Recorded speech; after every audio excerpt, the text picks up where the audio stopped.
ამ ვიდეოში გასწავლით, როგორ დაამზადოთ ეს ბრჭყვიალა ჩანთა კარკასზე. კარკასზე ქსოვისას ხშირად ნაქსოვი სწორად არ ჯდება და ამ ნაწილში შეიძლება დახვეული გამოვიდეს. ამიტომ იმ ხერხს გასწავლით, რომელსაც მე ვიყენებ.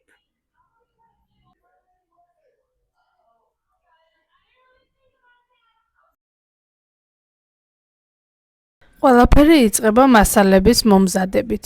ჩანთის დამზადებისას მე 8 მმ ზომის ბროლი გამოვიყენე. პირველ რიგში თვლები კარგად უნდა გაირეცხოს. კარგად გააშრეთ და შემდეგ დაიწყეთ ჩანთის დამზადება. საწყობში ან მაღაზიაში თვლები შეიძლება დაიმტვეროს, ამიტომ სუფთა მასალით დავიწყოთ ჩანთის დამზადება.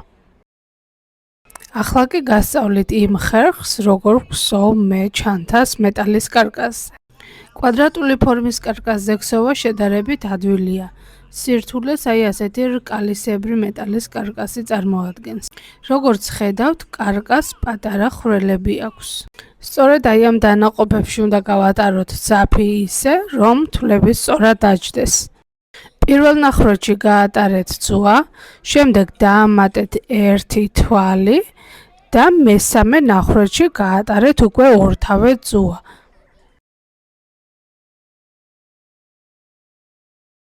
მთავარი პრინციპი ეს არის, მთელი რიგი უნდა მოიქსოვოს თითო ნახრეთის ჩაგდებით.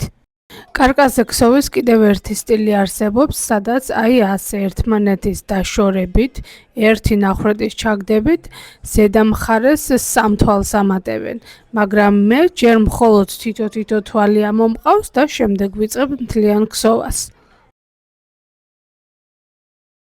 როგორც გითხარით, მესამე ნახრეთში ასე ორთავე ძუა გაგვყავს, ერთი ქვედა, ერთი ზედა ძუა.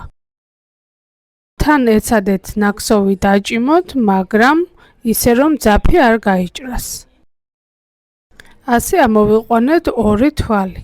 ახლა კი მთელი რკალი ასე უნდა გავაკეთოთ.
მოდით რკალზე ახლა ბოლო თვალი ამოვიყვანოთ და დავიწყოთ მეორე რიგის ქსოვა.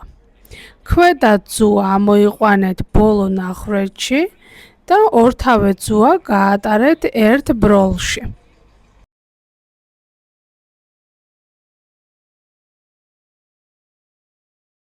ვეცადე ყველაფერი დეტალურად გადამეღო, რათა ადვილად მიხვდეთ, საიდან რა უნდა გააკეთოთ.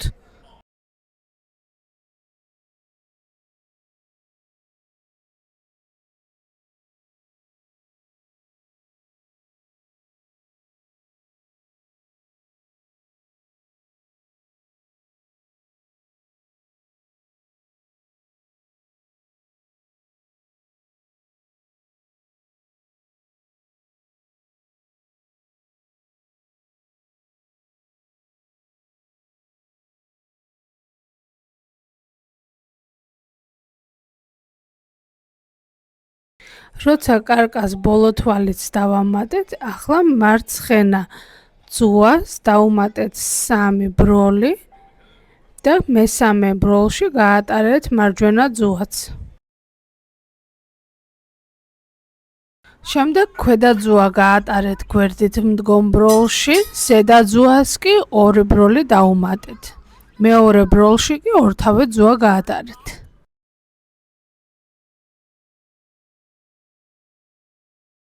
სწორედ ამ პრინციპით უნდა მოიგზავნოს მთელი ჩანთა. მაგრამ არის კიდევ ერთი საკითხი, როგორ უნდა გადავაბათ ჩანთა.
ჩანთის დამზადებისას ხშირად ცალ-ცალკე ნაწილს ქსოვენ და შემდეგ აერთებენ.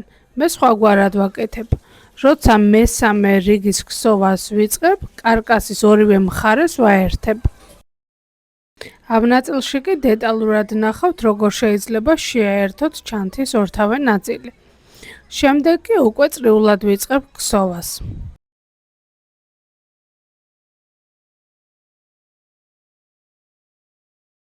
ამ პრინციპით ნაქსოვი უფრო ერთიანი და მყარი გამოდის.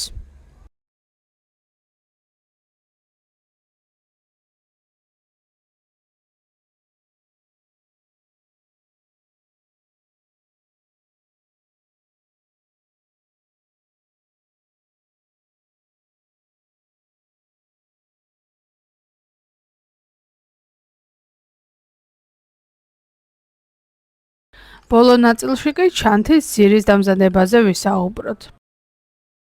კვადრატულ კარკასზე ჩანთის დამზადებისას ძირიც კვადრატის კუთხეების გასწვრივ იქნება. მომრგვალებულ კარკასზე კი კუთხეებს სწორედ იმ ადგილიდან ვიწყებ, საიდანაც სიმრგვალე იწყება. ძირის ქსოვისას მე ჯერ კუთხეებს გავსაზღვრავ, რათა შემდეგ მარტივი იყოს მუშაობა და შემდეგ მთლიან ძირს ვქსოვ.